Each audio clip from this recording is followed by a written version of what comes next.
যে প্রেম প্রীতি আর মানুষকে দুর্বল করার নারীদেরকে, ছেলেদেরকে, যুবকদেরকে এবং যৌবন যাদের আছে তাদেরকে এভাবে প্রেমের দিকে ধাবিত করার গানটাই ছিল তার। ও সাথী রে যেও না কখনো দূরে, কথা কই না, তোমারই প্রাণে আমার এই প্রাণ, তোরে ছাড়া বাঁচি কি করে। নাউজুবিল্লাহ। এখন আছে এই গান গায়, চলে, শোনে মানুষ, কথা কয় না কেন, এটা এক্সাম্পল। কিন্তু কোরআন যখন থেকে নাযিল হয়েছে এখনো মানুষ পড়ে কি পড়ে না? খারাপ লাগে, মহব্বতের সাথে পড়ে, জোরে বলুন না সুবহান। আবার বেটি মমতাজ আসলো, আইসা এক গান বানালো শুরুতে। কি গান? বন্ধু যখন বউ লইয়া আমার বাড়ির সামনে দিয়া রঙ্গ ঢঙ্গ কইরা হাইটে যায়, বুকটা ফাইটে যায়, জোড়া দেওয়ার উপায় নাই, তালি দেওয়ার কায়দা নেই, সিলাই দেওয়ার তো আরো কোনো জায়গায় নেই, কথা কয় না কেন? আমার ভাইরা যেন কয়েকদিন ওটা হাওয়ার মতো চলতে থাকে, আর কুত্তাও এ গান শোনেন, মানুষ তো দূরের কথা, কথা কয় না। ভাইরাল শেষ। আসলো সালমা বেটি নামে এক অল্প বয়সী, আইসা শুরু করলো লুচ্ছামি গান। কি? বানিয়া বন্ধুরে একখান তাবিজ বানায়া দে, একটা মাধুলি বানায়া দে, ওরে মরিয়া গিয়াছে হে বিয়ার স্বামী স্বপনে আইসে। বেটি তুই কে লুচ্ছার লুচ্ছা, তো স্বামী স্বপ্নে আসছে, তো অসুবিধাটা কি? এর জন্য তাবিজ বানা লাগবে? তার মানে তুই স্বামীরে দেখতেই পারিস না। শেষ সালমা। আছে ওই গান, আরেকটা বলে শেষ। এগুলো এক্সাম্পল, এগুলো ভূমিকা, এগুলো ওয়াজ না আমার ভাইরা। এরপর আসুন, এক বাউল শিল্পী আসলো, বেঠায় গান গাইল। দয়াল তোমারও লাগিয়া যোগিনী সাজিব, আমি সইফা দিব আমার মন প্রাণ, তুমি কোন বাদেশে রইলা রে দয়াল চাঁদ। বেটা এই গান নাই, কথা পাই না আমার ভাইরাও তো। আমার আল্লাহর কোরআন বলতেছেন, হাযা বায়ানুল লিন্নাসি ওয়া হুদান ওয়া মাউইযাতুল লিল মুত্তাকিন।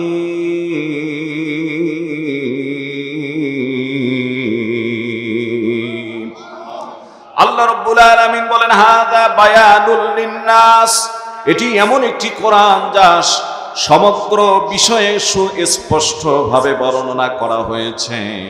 হুদান ওয়া মাউইযাতুন লিল মুত্তাকিন, এটা মুত্তাকিনদের জন্য পথ প্রদর্শক। জোরে বলা যাবে কি সুবহানাল্লাহ? এজন্য কল্যাণ চাবেন আপনি অন্যের জন্য। আবু জাহেল একবার কি করেছিল জানেন? নবীজিকে নানা দিক থেকে হত্যার চেষ্টা করেছিলেন। আজকে বলবো আমার ভাইরা, আমার বন্ধুগণ, মক্কার অনেক স্মৃতি বিজড়িত কথাগুলি নিয়ে আপনাদেরকে বলবো, যেগুলি আমাদের মুআল্লিম আছেন উনিও জানবেন। আবু জাহেল আমার নবীজিকে হত্যা করার নানা দিক থেকে নানাবার চেষ্টা করেছিলেন। সব শেষে যখন ব্যর্থ হয়ে গেল, তখন আবু জাহেল একটা গর্ত খুঁড়েছিল। আর আমার নবীর বাড়ি আর আবু জাহেলের বাড়িটা হলো মাত্র 150 গজের দূরত্ব হবে। কি বলেন মানুষ? নবীজির বাড়ির থেকে আবু জাহেলের বাড়ি 1 থেকে 150 গজ হবে, এর বেশি নয়। 100 গজ না, একটু বেশি হবে, 150 গজের মতো হতে পারে। কত গজ ভাই? এত প্রতিবেশী হওয়ার পরও আল্লাহ নবীর সঙ্গে ভালো আচরণ করে নাই। এত প্রতিবেশী হওয়ার সব কোরআনের বিরুদ্ধে কথা বলেছে। এত কাছের মানুষ হওয়ার পরও ইসলামের বিরুদ্ধে কথা বলেছে। কথা বলে না। আল্লাহ নবীর ঘরটাকে হলুদ বিল্ডিং করে এখন ভিতরে অনেক দামি দামি কিতাব রাখা হয়েছে, পুলিশ পাহারা, যাওয়াই যায় না, কাছে নিষেধ।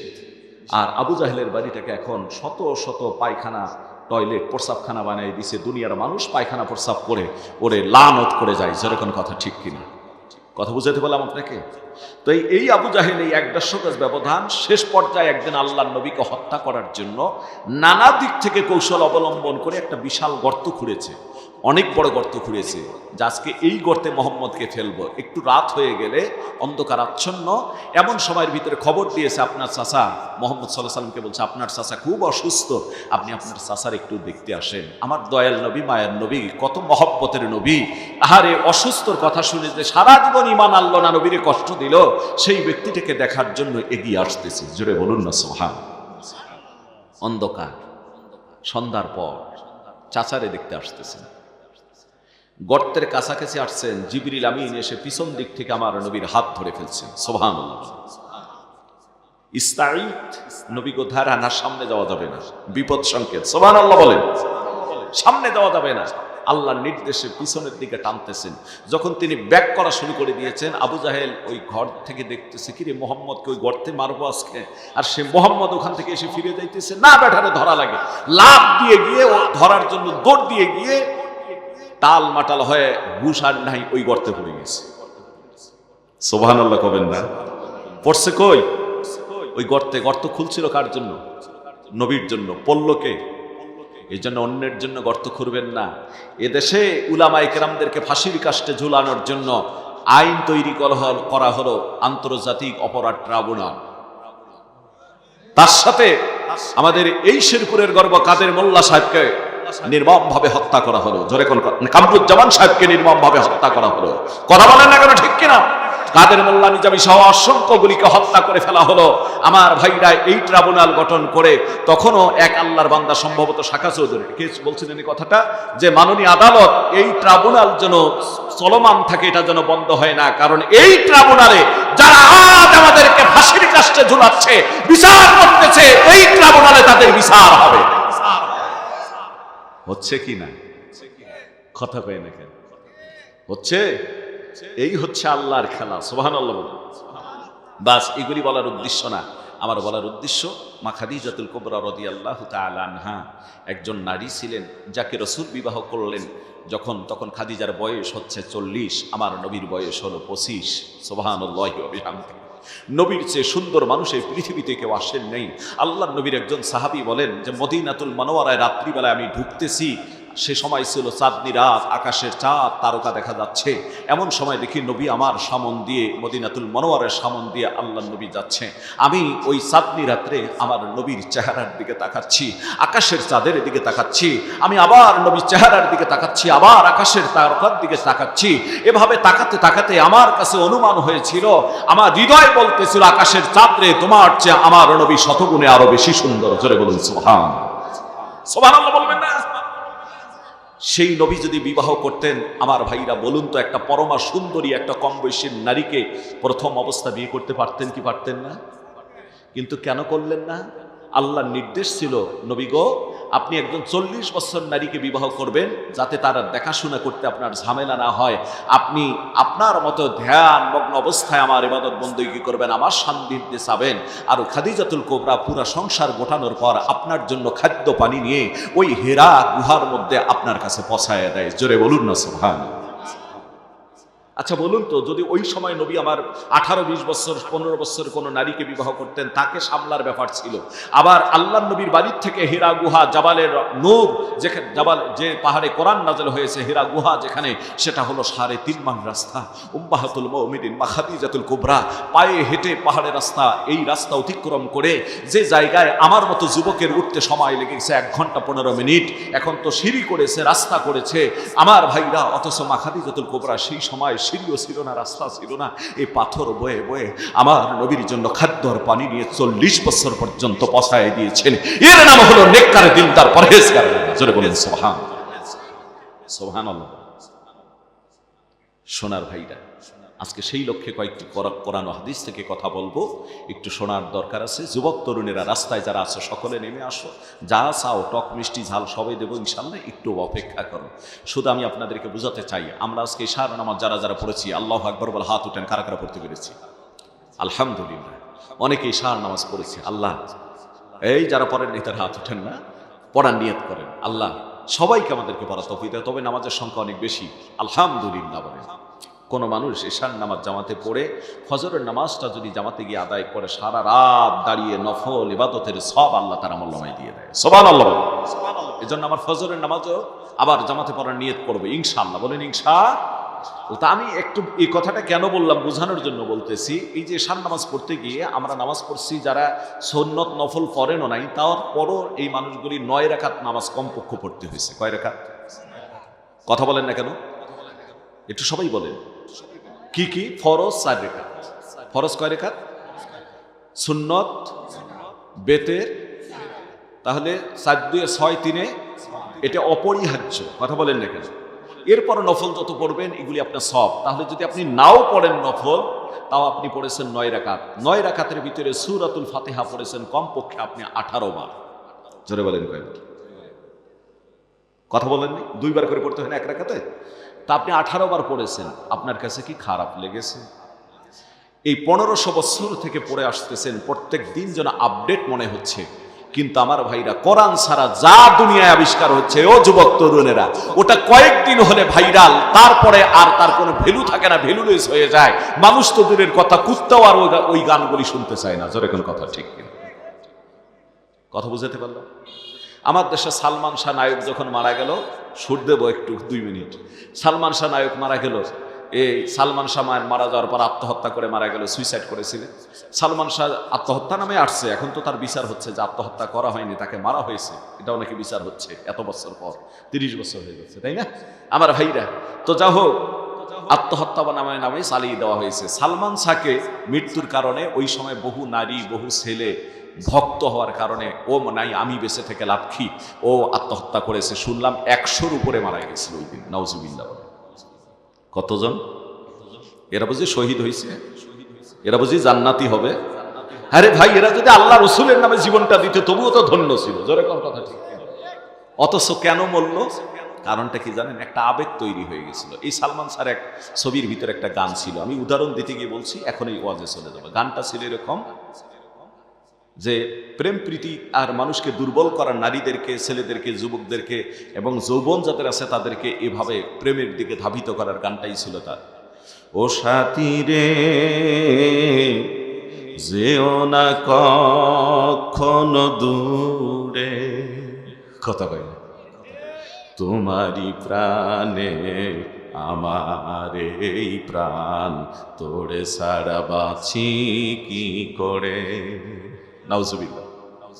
এখন আছে এই গান গায়, চলে, শোনে মানুষ, কথা কয় না কেন? এটা এক্সাম্পল। কিন্তু কোরআন যখন থেকে নাযিল হয়েছে এখনো মানুষ পড়ে কি পড়ে না? খারাপ লাগে? মহব্বতের সাথে পড়ে। জোরে বলুন না সুবহান। আবার বেটি মমতাজ আসলো, আইসা এক গান বানাইলো শুরুতে। কি গান? বন্ধু যখন বউ লইয়া আমার বাড়ির সামনে দিয়া রঙ্গ ঢঙ্গ কইরা হাইটে যায়, বুকটা ফাইটে যায়, জোড়া দেওয়ার উপায় নাই, তালি দেওয়ার কায়দা নেই, সিলাই দেওয়ার তো আরো কোনো জায়গায় নেই। কথা কয় না কেন আমার ভাইরা? যেন কয়েকদিন ওটা হাওয়ার মতো চলতে থাকে, আর কুত্তাও এই গান শোনে না, মানুষ তো দূরের কথা। কথা কয় না। ভাইরাল শেষ। আসলো সালমা বেটি নামে এক অল্প বয়সী, আইসা শুরু করলো লুচ্ছামি গান। কি? বানিয়া বন্ধুরে একখান তাবিজ বানায়া দে, একটা মাধুলি বানায়া দে, ওরে মরিয়া গিয়াছে বিয়ার স্বামী স্বপনে আইসে। বেটি তুই কেই লুচ্ছার লুচ্ছা, তো স্বামী স্বপ্নে আসছে, তো অসুবিধাটা কি? এর জন্য তাবিজ বানা লাগবে? তার মানে তুই স্বামীরে দেখতেই পারিস না। শেষ সালমান। আছে ওই গান, আরেকটা বলে শেষ। এগুলো এক্সাম্পল, এগুলি ভূমিকা, এগুলো ওয়াজ না আমার ভাইরা।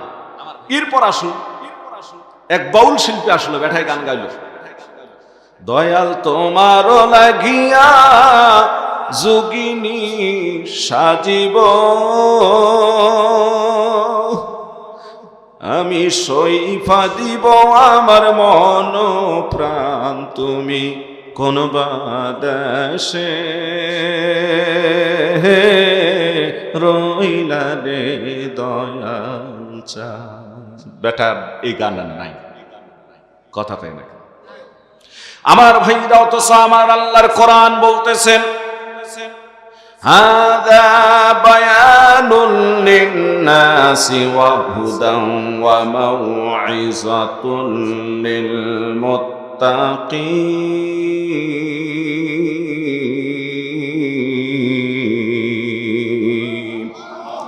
আল্লাহ রাব্বুল আলামিন বলেন হাযা বায়ানুল লিন্নাস, এটি এমন একটি কোরআন যা সমগ্র বিষয়ে সুস্পষ্টভাবে বর্ণনা করা হয়েছে। হুদান ওয়া মাউইযাতুল লিল মুত্তাকিন, এটা মুত্তাকিনদের জন্য পথ প্রদর্শক। জোরে বলা যাবে কি সুবহানাল্লাহ। আমার ভাইটা বড় আফসোসের বিষয় হলো এই কোরআন থেকে আজকে জাতি বড় দূরে সরে রয়েছে। তাই তো আমি মাঝে মাঝে বলে থাকি একটু অপেক্ষা করুন।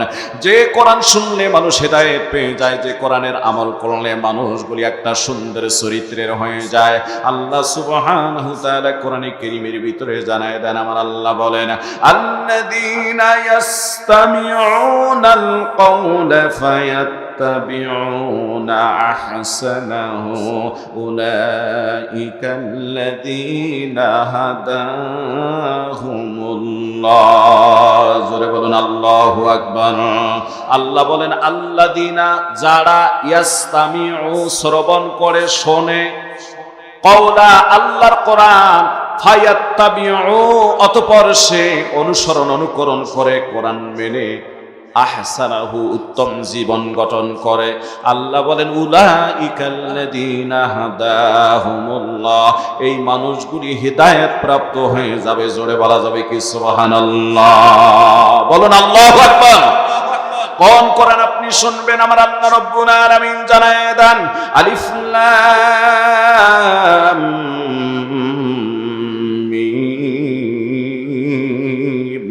যালিকাল কিতাবু লা রাইবা ফীহি হুদাল লিল মুত্তাকিন। বলুন আল্লাহু আকবার।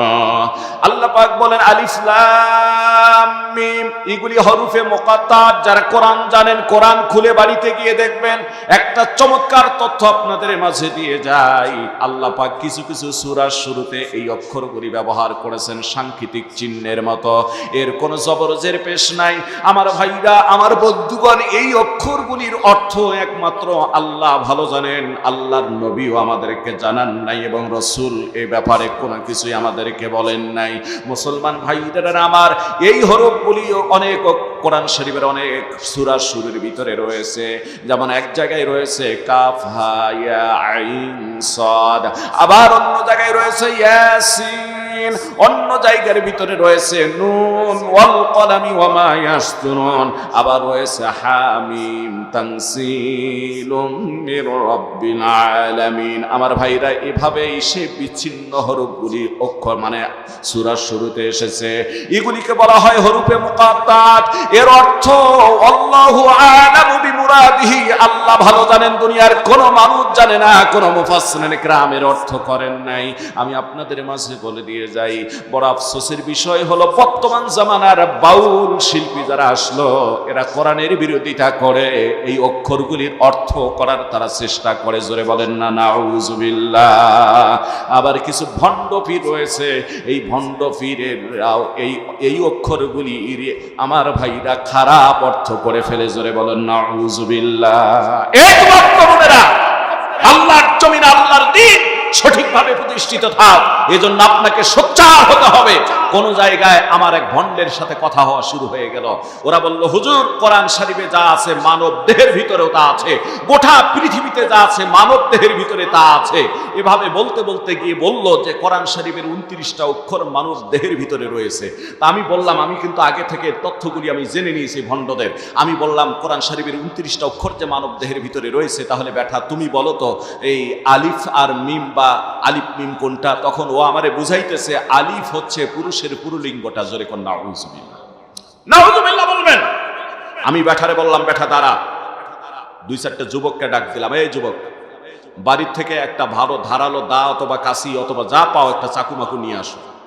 আলিফ হলো সোজা, ওর উপরের নিচে কোনো নোক্তাই নেই। কথা কয় না? আর এই ব্যাটা যেটা বলছে পুরুষের পুরুলিঙ্গ হচ্ছে আলিফ, এই আলিফের নিচে 2 নোক্তা আছে, এই নোক্তা 2টা কাটা লাগবে। কথা কয় না? দা কাশি নিয়ে আসো, এই বেটার নোক্তা কাটতে হবে আজকে। নোক্তা না কেটে আমি ছেড়ে দিতে রাজি না। যেই কয়েকজন যুবকরে ডাকছি, আমারে হাত ধরে বলতেছে, হুজুর আমারে, আমি বুঝছি আপনার সঙ্গে আমি পারবো না, আমারে মাফ করে দেন। আমারে কি করে দেন? মাফ করে দেন। এরকমও ভণ্ড সমাজের ভিতরে আছে না নাই? এই ভণ্ডরা, আপনি এখন এই ইউটিউবে সার্চ দেন, কোরআন শরীফ নিয়ে এরা ঠাট্টা করলো। যত বাউল শিল্পী রয়েছে তাদের ভিতরে আবুল সরকার গ্রেপ্তার হলো, কিছু পানিতে চুবানি খাইলো, এখন কেউ কেউ তাদের বিরুদ্ধে, তাদের পক্ষে কথা বলেন, দরদ এসে গিয়েছে। আপনি কি জানেন এরা কি ধরনের আল্লাহর কোরআন নিয়ে অবমাননা করে? ওরা বলল এক জায়গায় গানের ভিতরে বলল, কুল আউযু বিরাব্বিন নাস মালিকিন নাস ইলাহিন নাস মিন শাররিল ওয়াসওয়াসিল খান্নাস আল্লাযী ইউওয়াসওয়িসু ফি সুদুরিন নাস মিনাল জিন্নাতি ওয়ান নাস। এখন ও বলতেছে কি, এর অর্থ তুলতেছে, আল্লাহ বলতেছেন মানুষ নাচে, ইলাহিন নাস, ইলাহ আল্লাহও নাচে, জিনোরাও নাচে, তার মানে খালি নাচ আর নাচ, নাচতে কইছে মানুষকে। জোরে কোন নাউজ। চিন্তা করছেন কত দৃষ্টতাদের আল্লাহর কোরআনের বিরুদ্ধে কথা বলে। যদি আমি এগুলি আপনার যা বলতেছি এগুলি যদি আমি দেখাই দিতে না পারি, আমার জিব্বা কাটে দিবেন আপনারা, এখন ইউটিউব থেকে আমি বের করে দিতে পারবো। তাহলে এরা ইসলামের চূড়ান্ত শত্রু, কথা কয় নাকি? তার ভিতরে আপনাদেরকে যদি বলি, মমতাজ বেটি যে গানটা গাইল, এটার ভিতরে শিরিক দিয়ে ভরা। আকাশটা কাঁপছিল কেন, জমিনটা নাচছিল কেন, বরফের ঘামছিল কেন, সেই দিন হ্যাঁ গান গাইছিল খাজায় যেই দিন। জোরে কোন নাউজ। খাজায় গান গাইলে জমিনও নাচছে, আকাশও কাঁপছে। আবার ফির কি বললো? মারাত্মক কথা বললো, আল্লাহ নবীর গান পিরাউলিয়ার শান, যারা বলে হারাম সে তো জ্ঞানহীন, না বুঝে ভেদ পাত্রে হারাম কাও তোমরা কেন। এই গান শুনেছেন নবী ইয়াসিন। জোরে কোন নাউজ। নবী ইয়াসিনকে এগুলো গান শুনছে? এ ভাই কথা কয় না। তাহলে আল্লাহ নবীদের শানে বেয়াদবি করতেছে এই বাউলরা, যারা গাঁজা ছাড়া কিছু খায় না। আমার ভাইরা, আমার বন্ধুগণ, ওদের কথা কখনো শুনবেন না, ওদের কাছে কি ঈমান হারা হবেন না। আল্লাহ আমাদেরকে হেফাজত করুক, জোরে বলুন না আমি। মুসলমান ভাইরা, আমার কথা লম্বা হয়ে যায়, আমার বোঝার উদ্দেশ্য ওঠা নয়। আমি বললাম আলিফ লাম মিম, এগুলি হরফে মুকাত্তাত, এগুলির অর্থ আল্লাহ পাক ভালো জানেন। আল্লাহ রাব্বুল আলামিন বলেন, যালিকাল কিতাবু লা রাইবা ফি। আল্লাহ পাক বলেন, এটাই এমন একটি কিতাব, লা রাইবা ফি, যার ভিতরে কোনো সন্দেহ নাই, কোনো সংশয় নাই, লা শাক্কা ফিহি হুদান লিল মুত্তাকিন। মুত্তাকিনদের জন্য, আল্লাহ ভীরুদের জন্য এই কোরআন হচ্ছে পথপ্রদর্শক। জোরে বলা যাবে কি সুবহানাল্লাহ। বড় আফসোসের বিষয় হলো, এই কোরআন থেকে আজ আমরা জাতির মানুষরা অনেক দূরে সরে রয়েছি। এই জন্য যুবক তরুণ বাবাজি যারা তোমরা রয়েছ, হাতে পায়ে ধরে বলবো, আমার ভাইরা, শিক্ষার কোনো শেষ নাই। আল্লাহর নবী বর্ণনা করে দিয়েছেন, উতলুবুল ইলমা মিনাল মাহদি ইলাল লাহাদ। আল্লাহর নবী বলেন, আমার উম্মতেরা, তোমরা দুলনা হইতে কবর পর্যন্ত ইলম শিক্ষা করতে পারবে, এই পর্যন্ত তোমরা ইলম শিক্ষা করো। আর ইলম শিখার জন্য উতলুবুল ইলমা ওয়ালাউ কানা ফিস সিন, ইলম শিখার জন্য যদি চীন দেশেও, সুদূর চীন দেশেও তোমাদের যেতে হয়, তখনও তোমরা সেখানে চলে যেও। এখন ইলম শেখার জন্য চীন দেশেও যেতে হয় না, নিজের ঘরের পাশে কত আলেম উলামা, নিজের মসজিদের ইমাম এবং নিজের বাসার মাদ্রাসার হাউজুররা কত শিখাতে পারে। আফসোসের বিষয় হলো, এই জাতির লোকেরা আজকে আমরা ইলম থেকে, কোরআন থেকে দূরে সরে আছি। জোরে বলেন কথা ঠিক কিনা? আমার ভাইরা, আগের জামানার মানুষেরা 120-22 বছর পর্যন্ত বয়স হয়ে গেল, চশমা ছাড়া কোরআনে কারীম দেখতে পারত। কেন চশমা ছাড়া কোরআন শরীফ পড়তে পারত এত বয়সে? আপনাদের পার্শ্ববর্তী থানা, কথাটা বানায় বললাম না, আপনারা সুযোগ হলে গিয়ে তথ্যটা যাচাই করে দেখবেন। আমার ভাইরা, শেরপুর জেলার ঝিনাইগাতি থানায় ফাকরাবাদ নামে একটা কওমি মাদ্রাসা আছে। এই কওমি মাদ্রাসা আমি গোনাবার কয়েকবার মাহফিলে গিয়েছি। যে বাড়িতে প্রথমবার আমার খেতে দিলেন, ওই জায়গায় প্রধান বক্তা আমি। বাড়ির ছেলেটা বললেন, হুজুর আমি ঢাকায় থাকি, দোয়া করবেন আমি যেন আমার বাবা মায়ের খেদমত করে যেতে পারি। হুজুর আমার বাবার জন্য একটু দোয়া করবেন, আমার পাশেই রয়েছে আমার বাবা, খানা খেয়ে আপনি আমার বাবাকে কাছে একটু কথা বলে তার জন্য একটু দোয়া করবেন। আমি বললাম, আপনার বাবা বয়স কেমন হয়েছে? উনি বললেন, হুজুর আমার বাবার বয়স 122 বছর চলছে। আমার বাবা এখনো হেঁটে হেঁটে ফাকরাবাদ বাজারে যায়, আবার হেঁটে হেঁটে বাড়িতে বাড়িতে আসে, আমার বাবা এখনো চশমা ছাড়া কোরআন শরীফ পড়তে পারে। জোরে বলা যাবে কি সুবহানাল্লাহ? খানা খাওয়ার আগ্রহ কমে গেল। বললাম আগে আপনার বাবার সঙ্গে কথা বলে আসবো। ওই মুরব্বীর সঙ্গে গিয়ে কথা বললাম, শুয়ে রয়েছে। আমি যাওয়ার পর আল্লাহর বান্দা উঠে পড়ল। আমার ভাইরা তার সঙ্গে সালাম বিনিময় হলো, শুধুমাত্র কানে একটু কম শুনে 2-3 বার সালাম দেওয়ার পর উত্তরে দিয়ে ফেলল। আমি বললাম বাজান দোয়া করবেন, আল্লাহ আপনার উপর খাস রহমত নাজিল করেছে। বাজান রে, এই বয়সে হেঁটে হেঁটে আপনি বাজারে যান, আবার বাজার থেকে আসেন, আপনার নাতিরা গাড়িতে উঠতে বললে আপনি নাকি আবার বলে ফেলেন আমি কি এখনো বুড়া হয়েছি নাকি আমার গাড়িতে আর উঠতে হবে না, হেঁটেই হেঁটেই বাজারে যাই। এত সুন্দর আল্লাহর বান্দা। বললাম আপনি আমার জন্য দোয়া করবেন, আল্লাহ যেন আমাকে এরকম একটা নেক হায়াত দান করে দেয়।